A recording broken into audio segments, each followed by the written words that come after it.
Hello everyone, this is Renan from Developer Soapbox, and today I'm going to be showing you how to install and use the Spring Initializer plugin for Visual Studio Code.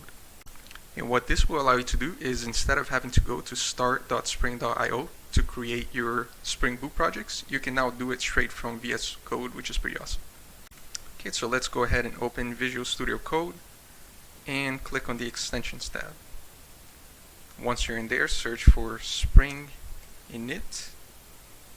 And it should be the first one, but just verify that it is the one by Microsoft, Spring Initializer Java Support. Go ahead and click Install.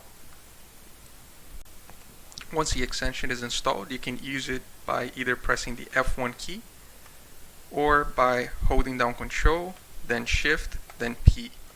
And then just type in Spring Initializer, and it'll give you a couple of options here. You can generate a Maven project or a Gradle project, or edit the starters. I'll go ahead and generate a Maven project, and you can choose your language. I'm going to go ahead and choose Java.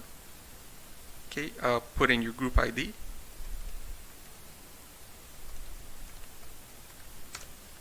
and your artifact ID. I'll just leave it as demo.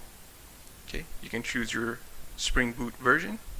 I'll leave it in default, and then this will allow you to choose your dependencies. So in this case, I'll start typing JDBC and MVC, which is now, they use this Spring Web Starter. Okay. Once you're done, go ahead and select this first option, select it to dependencies, press enter to continue. Okay, and this will give you a prompt of where to put your project. Okay, I'll go ahead and create a new folder and generate into this folder. Once it's generated, it'll give you a prompt. Would you like to open it or add to the workspace? I'll go ahead and open a new instance just for that project. And there we have it. There's our Spring project.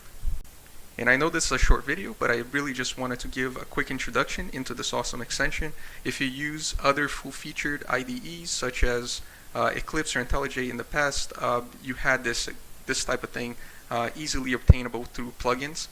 So it's pretty awesome that they finally added it to VS Code.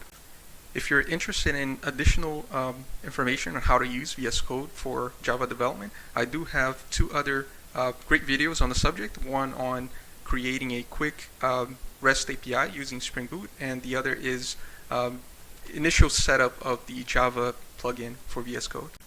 And I'll go ahead and put a link to those on the description down below. So if you enjoyed this video, please hit that like button. And if you like to get notified on any future videos that I create, please go ahead and do subscribe. Thank you very much.